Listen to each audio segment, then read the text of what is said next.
Chris, can you hear me? I can hear you. What's up, bro? How you doing, man? I'm good, man. I'm good.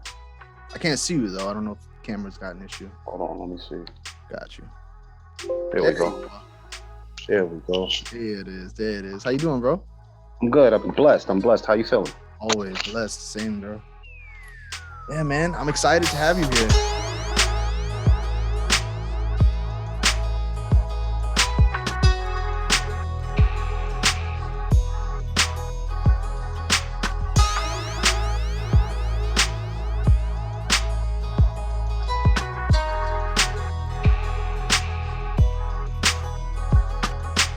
What's going on, ladies and gentlemen, and thank you for joining me on this episode of the Canoe Creative Spotlight, where we bring amazing creatives from all over the world straight to you. As always, I'm your boy, Chris. Make sure you subscribe to our channel, hit that bell so you never miss any future episodes, and if you're listening on SoundCloud, make sure you follow that page. You can also follow us on Instagram and Twitter at CreativesNearU for all the great things we got coming your way. You do not want to miss it. Today, we are talking to Kwaz Fraser, a producer, writer, and director with credits spanning in both mainstream film and television. His new project, Junie, is an indie film about a female boxer from the Bronx and is currently in production. We can't wait to dive deep into that and all things about this young filmmaker. So let's get to it. Kwaz, thank you for coming today. Thank you for having me, Chris. Man. Of course. Appreciate you. Of course, man. Absolutely. I'm so excited to talk to you. There's so many things that we could dive into that my audience really wants to know about, especially in the world of directing. But today we want to make sure we give your time to shine. So the first thing we do is make sure that you have the audience to talk about yourself. So please let the people know who you are, where you're from, and what you do. Well, Kwaz Fraser, a native New Yorker, director, editor, DP. I kind of do it all, being the fact that I work in an independent space, so I have to kind of do it all. So that's me in a nutshell. Sure. Jack of all trades. I feel that. I do it all myself too, bro. Yeah. Absolutely. So definitely want to talk about Junie. I got to see a little bit of the posts that you guys have started, a little bit of the marketing you're doing on Instagram. Looks really cool. I just want to know a little bit about the project, how it got started, and as a director, what type of things are you trying to do to elevate the genre of boxing films? Okay. Yeah, that's a good question. Well, basically, Junie is about, it's about a young girl from the Bronx that is going through domestic violence, that has a domestic violence situation at home, and then she discovers boxing. So she's not actually a boxer initially. She she gets into it because, due to her unfortunate circumstances. The way the film was brought to me was kind of ironic because I've worked with this young lady before. Her name is Kim Marin. And she's another up-and-coming filmmaker. She's really dope. And she came to me with this script, basically came to me with Junie, the idea, and I was like, okay, but it wasn't formatted correctly. And, being a director, I like to see things done the right way. Because once we get to on set, everybody is on one page when it's all done in that uniform way. Everybody understands that language. So I had to go back, you need to do this, you need to do that. She came back, things still wasn't right. Go back, we was going back and forth, and then I just said, matter of fact, let me help you write this. Let's get it together. Let me help you write this. And that's what happened. We locked in together, and it took us probably about 3 months to get because she already had wrote probably 60 pages and then 60, 70 pages. And then we had to get together, revise it. And it took us about 3 months to get it together. And then we just went into production, and it's been a great thing. I love it. Nice. How long has it been going? How long have you guys been in production so far? We're shooting a full feature, and it's taken us 21 days. We've been shooting for about 7 days so far. Nice. So, being the fact that, like I said, it's an independent production, we have to dance around schedules. Right, of course. We've been dancing around schedules, and being the fact that, we're going through this trivial time of this pandemic thing, it's been setting us back a lot. So, between that and dancing around the schedules, we get into it. It's getting done. Don't get it twisted. We're gonna finish this. It's just, you know how it goes. Of course, man. Yeah. Every creative venture, bro, has its bumps in the roads, its things that kind of derail certain things. But that just makes the end result even that much more satisfying. You know what I mean? Because you end up really persevering through those things. And in music, like I do music, I can relate to that 100%. Having projects that have lived on a computer for like 2 years and just end up finishing. Yeah. So I know what that's like. I know what that's like. For real, I got a project right now that's been living on my hard drive for 2 years that I need to get out there, and it's just being a creative. You might even have a completed project that's ready to go, but sometimes it's just about the timing of releasing it. 100%. You can't, you only could be new one time, so you got to make that new good. You know what I mean? Absolutely. So man, making that first impression, and the world, especially now, era of social media and all these different ways that people can critique your work who don't even have a real premise of background of what you do. It's so many ways that people can dissect it and pull it apart. So you really want to deliver the best quality work that you can, So I feel because the audience could be vicious. They could be vicious. I'm with you. And they don't care what you went through to do it. They just care about the end result. Absolutely. So everything that you're going through, just suck it up as a creative. Just suck it up and just keep going, because and make sure you get the best product. Word. Sure, words to go by. Absolutely. One thing I really want to talk about, because I know you're filming this in New York, specifically like in the Bronx and everything. And you mentioned the type of obstacles that you're facing with COVID, and obviously we're living in those COVID times. It affects people differently. What are some of the obstacles that you have been facing as a small production trying to film in these type of times? Really, it's just the timing of schedules, and then just the COVID testing, because we want to keep everyone safe on set. So we like to do COVID tests. If you even just sniffle a little bit, like you need to go take a test. So it's that type of vibe. So it's just between that, dealing with COVID, like renting out spots, like leasing spots to like locations. That gets kind of tricky, because you might deal with a owner that will say, I only want 3 people in here or 5 people in here, and we have a crew, like we're doing a scene, we have 10 people with us, like so you gotta balance that out, and you gotta understand and respect it, because I wouldn't, I want a certain amount of people in my household too, so it's like got to deal with it. Yeah, I mean, that's I'm sure that's some of the obstacles that you go through as kind of like an indie producer and director, is kind of just having those type of limitations and trying to work around it. But I'm sure, like, in its own way, that kind of makes the overall experience, more challenging, but also probably more interesting in its own ways, where you kind of could figure out ways to accomplish the end product, Yeah, because it kind of, you got to embrace the journey. Yeah, you got to embrace the journey, but don't forget about the reward. You got to get to the reward, but you got to enjoy that journey, and because it's building character.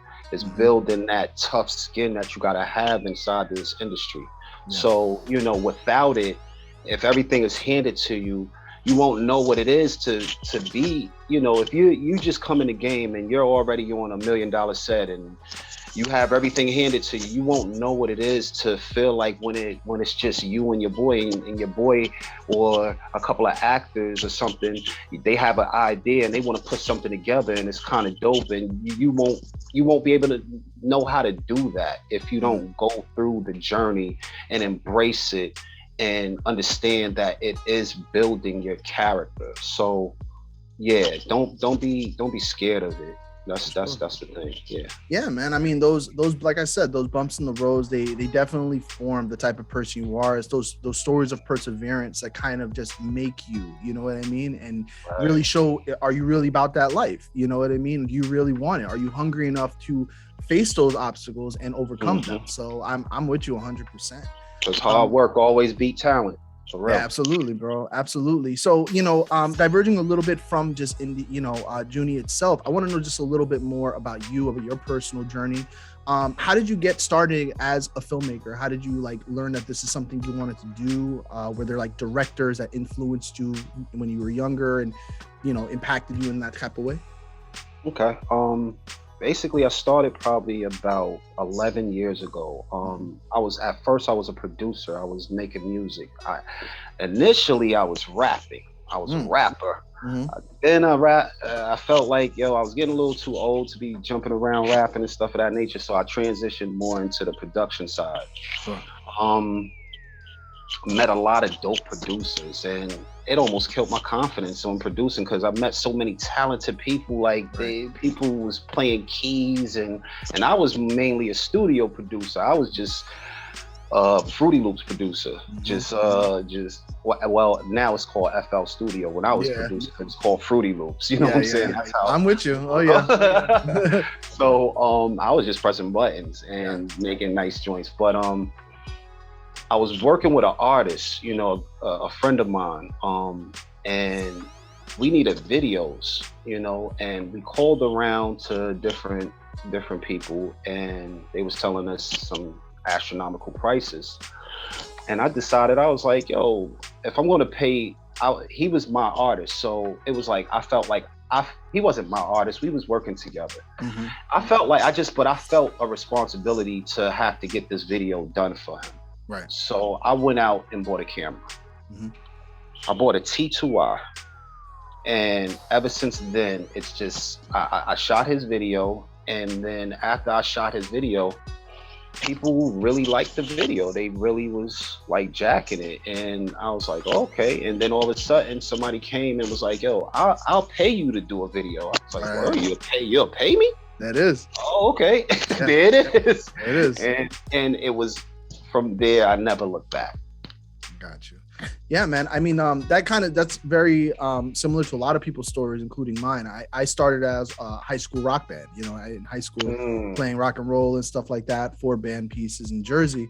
And then we ended up going to a recording studio that they built in my school that later got defunded and taken down. But it got my first introduction into like actual recording, seeing Pro Tools, seeing, mixing board and patch bays and everything like that. And I was just like, I remember having such a limited time in the studio and being like, okay, well, you guys got to do the most you can in this 2 hours because that's all you're getting for free. And I was just like, man, like, I feel like if I had my own resources to do this, if I learned how to do this, then we could record as much as we want. So I went to school, went to Bloomfield College in Jersey, and went in as an independent and with no real major, but found out that my school had a really dope music production course.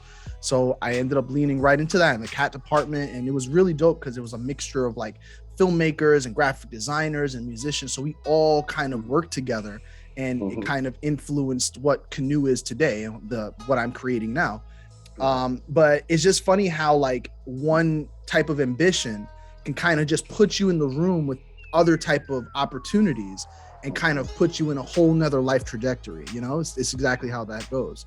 Yeah, because when I first started doing, music videos, I just wanted to like do effects and things of that nature, all of the cool stuff. Like I didn't think about treatments or nothing. Like you came to me with a song, I just was just like, okay, this is what I'm going to do, because I already had it pre-made in my head that I want to do this for my next video. You know what I mean? I didn't even care about what your song was about. Like it was just, but yeah, exactly. Yeah. But as I moved on into the field, like I learned like just the whole film thing. It just was so gravitating. Like I don't know. I used to go to art and design, so I was always into drawing. So it was just like I felt like I was painting pictures again. Right. You know what I mean? It brought me back there. And once I was there and I was able to put actors and they was giving off emotions, and I started seeing the whole acting, and we did it. We shot a short film. I was like, hold up, this is deeper than rap. This is deeper than the music. Hold on. And I stepped over here with the short films, and it just took off. And then I started doing films. I did a couple of films with some people from Nigeria, and I did my own film that's up on Amazon now, called The Right Path. I just kept going on with it, and it's just funny how I went from being a rapper, wanting to be in front of the camera, to now I'm behind the camera, and I love it there. I'm way more comfortable there. Absolutely. Yeah, man. I think it's an awesome story. And I think that it just shows that, as I said, your perseverance, doors were kind of closing in front of you, or you felt they were closing in front of you.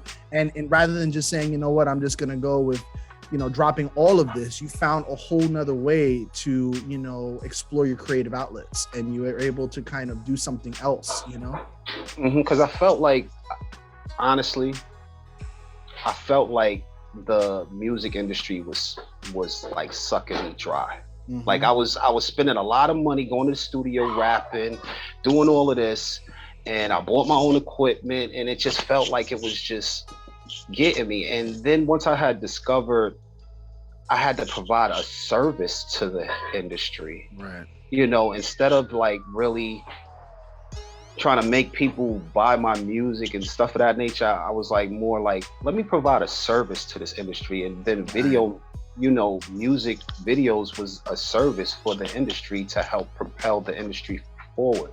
So I was like, that's the reason why people started connecting with me more than me just, pushing my talent, what I feel that the industry needs. I felt like they needed a new rapper. No, they didn't need a new rapper. They needed somebody that could help get people to the next level. Wow. Absolutely. Man, bro, we speak the exact same language. It's exactly what I do. I have been a musician and producer. I still play music and record and stuff, but eventually about 5 years ago, I realized that I'm getting older. I have a daughter now. I'm trying to get a house and all these things. I'm like, I don't want to stop doing music, but I want to also find a way that I could lend my experiences to create something that helps more than just myself and my immediate right people. So that's when you started seeing success, right? Exactly. And exactly the whole thing. I looked back at my story and I was just like, I realized that the times I was in college, and having those type of resources around me, of having a pool of people, whenever I was working on an album, I could go to a graphic designer. If I wanted to make a film or a music video, I can go to that department. I was like, if we have like Yelp and we have Uber and all these other geolocational things, why can't there be a platform that allows me to help connect to people that could be within a block radius from me, and be able to connect with those people that are doing it, and I don't even know that they're there. So it's kind of bringing my entire story full circle and creating this platform, which is Canoe. That makes sense. It makes a lot of sense. We need this in the community, because there's nothing else, nobody really doing this, Yeah. So I mean, and if you think about it, there's so many different things right now that are ways that people build themselves. You even said it back in the day, you were buying your own equipment, buying your own stuff, you bought your own camera. Those type of things is the norm now. People just say, you know what, I'm not going to dish out, $120 an hour. I'm just going to buy myself a little interface and download, a recording DAW and just record myself, Wow. So, I mean, I built this here and I know at least 20 other people that have something like that. So it's just putting them all on a map and then saying, hey, promote what you do, see who's around you, and build your network, Yep. That's the best way to go about things nowadays. You definitely have to stay tight with your network, because that is your lifeline. Without that, you're not really going to be able to complete the projects that you may want to do, that may be a little bit bigger than your own self, because we have to be interdependent more than like we're independent. Like, we're independent, but we're interdependent, meaning that we could do things by ourselves, but if we work together, we could do something that's bigger than both of us. Exactly. And with that mindset, like you have to keep that mindset in this industry to grow. For sure. Yeah. For sure. There's so much you learn from each other. Everybody brings their own story, their own perspectives, their own networks, you know, and then you make this huge web of connections, and you always have the resources around you that you may need. You know, so I'm definitely with you, bro. I'm really glad that, you know, that you found that avenue for yourself, and that you found a real niche for yourself that you've just continued to evolve and explore. So just as far as filmmaking perspective, you know, you're my first director I've ever been able to, you know, interview. What is it like for a modern day director in the sense of just the creative process? Do you typically start from storyboarding and then you go from there, you said, or do you kind of have a more freelance approach where you kind of just on the day try different things, like, you know, on the fly? Okay. So with directing, you have to really it goes by a project-based situation. It depends on what project you're working on how you're going to attack it. If you're doing something scripted, you want to make sure that the script is shootable, because people will present you with a script that it may be cool to them, but it's not shootable. And people don't understand the difference between what's a written script, what's a regular just a written script, and what's really a shootable script. So you go through things like that, and then as for preparation, you want to make sure that it depends on what side of the fence you are. If you're on a production side, you want to make sure that you hire the right people that's going to be with you on said project or whatever the case may be. Before you even get there, you want to make sure that this budget is in line. You know, because the reason why I'm talking like this, not just from a director's point of view, is because I do a lot of production. Also, I do a lot of pre-production. Also, I'm a producer on this on Junie. You know, I had to, you know, get the story together, get the crew together, things of that nature. So all of that is production. That's not directing. That has nothing to do with directing. You know, so I have to, you know, switch the hats, and then when I'm switching the hats and putting on directing situation, it's about those rehearsals, connecting with actors and actresses, just getting into the groove of things, you know. It's just a lot. It's a lot. I'm sure it is. I'm sure it is, man. I mean, the more hats you wear, bro, I mean, I always find it a respect for anybody that kind of has the ability to do more than one thing, you know, and do it well. You know what I mean? Have a specialty. And, you know, I think in directing, it's much more about like just the process in the day, you know, of managing your scenes and understanding what you want to create, the type of vision you're creating on that day. But as a producer, you're involved with so much of the back end of it. You know what I mean? Like you said, the organization of the people, making sure everything is where it needs to be on that day. So, you know, kudos to you, bro. I mean, that can't be an easy job, but I'm sure it's a fulfilling one. It's fulfilling because a lot of times it don't feel like a job. I'm gonna be honest. That's a good thing. It just feels like I'm just doing what I want to do. Like literally, I do what I want to do. I love doing this. I love directing. I wouldn't do anything else. Like I don't see myself really doing much else. That's beautiful, bro. That's beautiful. I mean, it's great. I mean, when you find your calling and you really, you know, you really love it, and when you get to that point where it doesn't feel like work anymore, that's when you really know that it's the thing you're meant to do. You know what I mean? No matter how much work it is, it doesn't feel like work. You know, which is awesome. And when you work with great people, it's just a great thing, man. You get to meet so many new faces. You meet a lot of good people in here. For sure. A lot of good people here. Well, I mean, that's a great segue into the next thing I wanted to ask you, was just about your team and the people that you have met along the way, people that you rely on, and people that you love to work with. Do you have anybody that you want to just shout out? Anyone that you really deserve? Oh man, I have a good family, like a real good film family. I wouldn't even call them my film family. Like they were like my real family. Like, you know, I write a lot of things with my buddy AJ Franklin.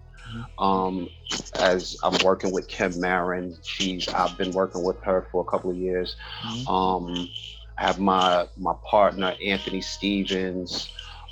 He's another producer. We could get into what we're doing with that later. Yeah. My whole team, Black Chalk, my DP Yanni, um, my one of my real good friends, sister Jacquees. Like, these is all producers. They all really make they all like that's my lifeline right there. Those people are my lifeline. Like they really there. Absolutely, bro. I mean, a good team is hard to come by, bro. So if you have people that have rolled with you for a long time, and people that their work speaks for itself, that's awesome. Yeah. That's awesome. Yeah, man. So as far as just with Junie and other projects you're doing, you said you have other projects with your friend. What is the intention for Junie and any projects that you have coming up? Is it for film festivals, or is it for submission to streaming services? Like, what type of things are you trying to get into? Right now, for Junie, we're gonna be shopping that around. But for me, right now, I'm about to start. I'm working with a team, and we've developed a video streaming platform. And it's called Priymus. And what it is, what Priymus, what sets us apart from other video streaming platforms is that we're actually rewarding our subscribers for watching. Okay. And that's via cryptocurrency. We have our own token to which you'll be able to earn while you're watching. Wow. We're gonna have other, and we're not talking about you're watching Joe Blow film. We have real films on our platform. Like it's not like an independent platform. It's really like we're trying to be there with the big dogs. We're just starting out. It's not even up yet, but we already have some of our catalog already. So I'm really excited about that. Like we already have a lot of our catalog, and I just can't wait for it to come out for the people to really see this, so that they can engage with. You're actually able to engage with the fans. Like the content creator is really able to engage with the fans more personally. Being in this Web3 space. Yeah. Wow, what the future, man. You know what I mean? Like future, man. Future, bro. Like who would have thought? You know what I mean? That there was all these different ways that there's so many different means of delivery of content now. You know what I mean? I was just the other day looking on different ways to boost post and become more streamable and all these different things. And they were really diving into the world of reels and kind of emphasizing that, the modern day consumption of content is so fast that you have to retain the attention. You have to deliver something that delivers quickly but gets to the point. So that has been a challenge of mine, but I just find it so interesting that people like you, teams around the world, are trying to find all these different ways to incorporate modern day tech and currency and crypto and and all these other things to create platforms and streaming places where you have more engagement with the actual audience. That's amazing. Yeah, because everything you do, it got to be future forward thinking. Exactly. You have to, you definitely, you can't stay with the same old. And you see how Blockbuster thought everything was sweet. Mm-hmm. Toys R Us thought everything was sweet. And you see Netflix came in, Amazon came in.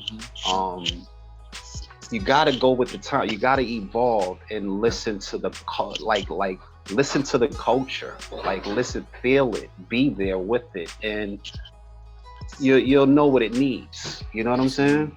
Exactly. For real. Yeah, I mean, I wish we had like a little fortune teller, a little globe, man. I could just like Robin, see what's the next big thing, let me get up on that. Right. But it don't work like that. But it is important. It's important to just observe. Exactly. You gotta watch it. Like, things is moving forward fast. Cryptocurrency is a big thing right now.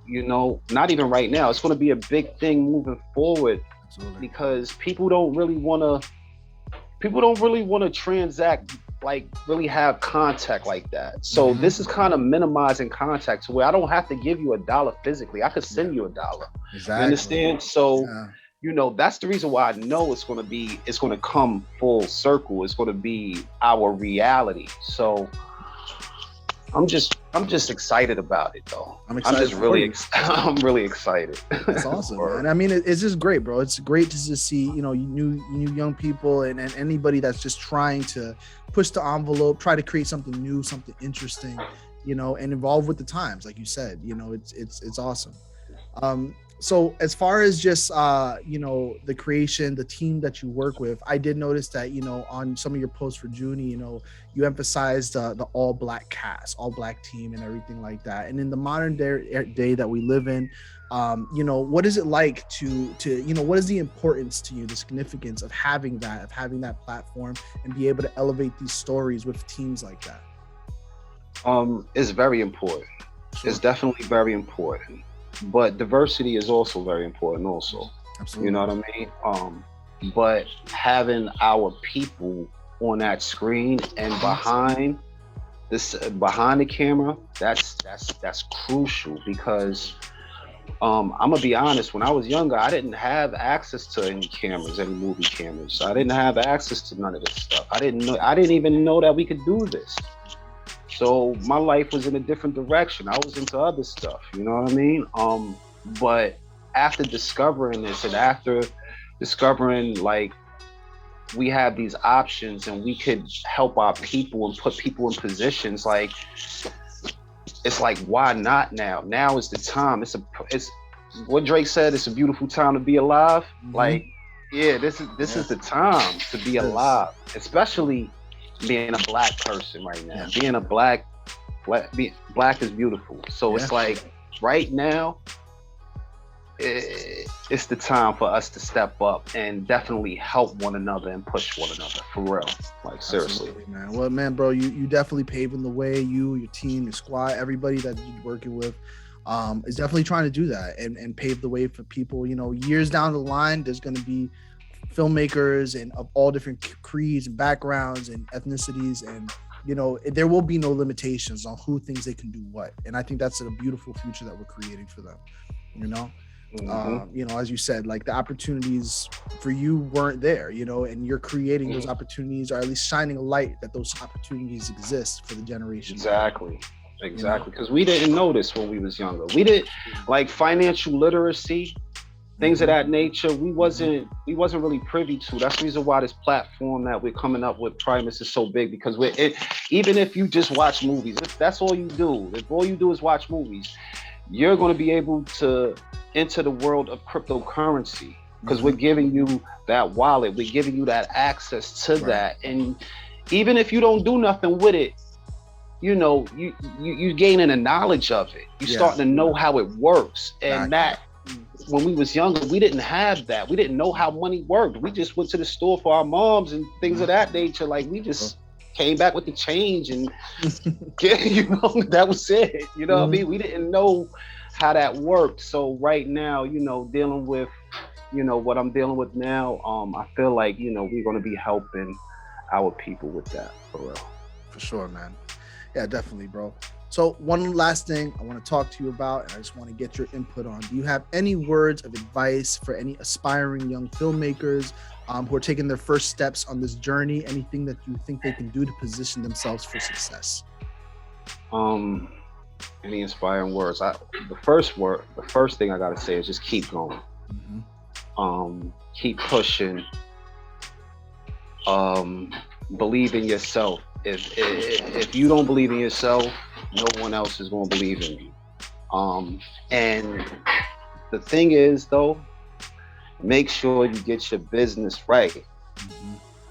Get your learn the business. Learn how to price things. Learn how to work with contracts. You know, don't be afraid of contracts. You know, it'll save you a headache in the long run. Just learn the business, because if you're in the music business, it's music business. Business is always longer than the music. You know what I'm saying? Business is, the word business is longer than the word music. So it's just like, just show business. Business is longer than the show. You understand? So like get the business right. That's what I wish I would have learned from the beginning. Absolutely. Get my business right. For real. Sure. Absolutely, man. Words from the wise, man. I appreciate you, brother. Thank you so much for coming in today and sharing your knowledge and your story with our people. Make sure you follow Kwaz and all the great things that he's doing in the links we provided down below.